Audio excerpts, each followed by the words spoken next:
Alright guys, welcome back to another exploration of a 1 kilobyte roguelike that I just found today. Even though, you know what, I have to record the full screen.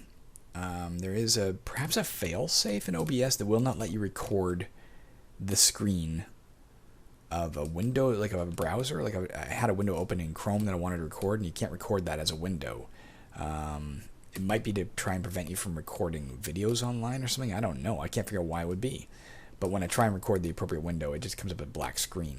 Whereas, if I record the whole screen, you'll be able to see what we're looking at. We're going to look at this in a second, but let's go over here first. Way back in the day when I was looking at finding 1 kilobyte roguelikes, somewhere on Temple of the Roguelike, possibly this very page, is where I was finding a lot of them. You can see a lot of them that we have played in the past here. Luck, we're talking about by /E, yeah. Orcs, that was a lot of fun. Jacob Debsky. Rats, we talked about that in the last video. There are some other ones that we've played. Energon Absorber. Fur Hunter, of course, we played. Devia's thing we played, that was a really weird one. Something about being in the dark. This is not the same 1 KRL we just played. I don't believe. I'll take a look at it. Some of it was written in C# as opposed to Python. But there is, of course, right here, and this may not be the page, because it seems to me there are other ones we played as well, but some of the games we played are listed here, some are not. But the first one listed here is Berserker Troll Hunt by Kanjin. And while obviously, I'm going to press the online over here. If we open it up, incidentally, it's something about Hellband. It's obviously long gone. But if we take it and copy and paste the web address into the Wayback Machine, we get a bunch of pages of stuff.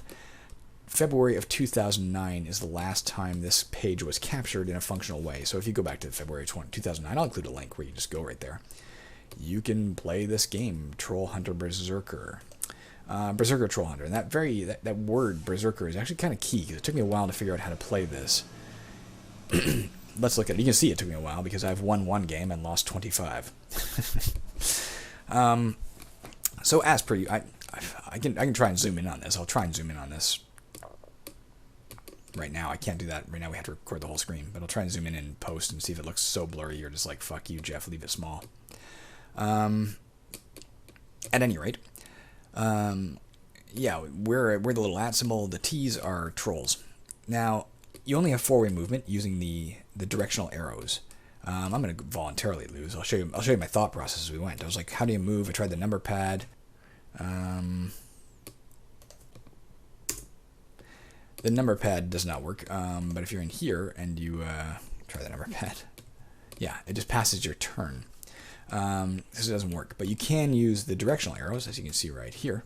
You can also use space to pass your turn. I didn't know that at first. I thought you had to, like, I was bumping into walls to try to pass my turn. There, I got that guy. You smash the troll. So if you bump into a troll, you kill it. Fine. You actually, and it's not just bump to attack and you kill it. You actually step into its square. It is destroyed and you survive. It's a 1-hit roguelike. If, on the other hand, a troll steps in your square, you're dead. They can move diagonally, you can't. So if I bumped into the wall again, this guy would come towards me, I'd get him. I could also, of course, press space. Now, rather than lose the game, I'm going to tell you what took me a long time to figure out, because I did that for a while, for 24 or 25 games, and just lost every time. I'm like, this game is too hard. As soon as there are 2 stacked up trolls, you're dead, because you kill one, the other one gets you. But in my quest to see, can you move diagonally, I started trying to press the old VI keys and anything else I could find. I tried pressing B, and watching the, well, actually I got to pass my turn first. Let's move up 1. Pass our turn. Now I'm going to press B, and look in the bottom left of the corner of the little map there. You see it says you focus. It does not take your turn to press B. Now if we attack, say, to the south, boom, we kill everything in a straight line to the south, and we run in a straight line until we hit the wall. So that is how this game works.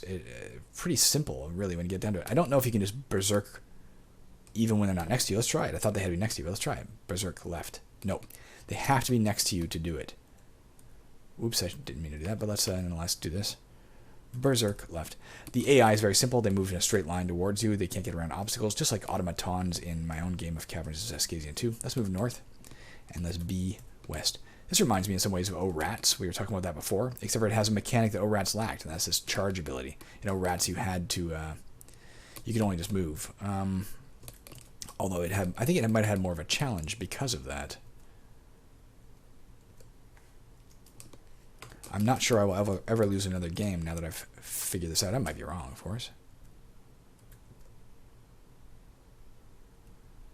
it would be possible to fuck this up for sure.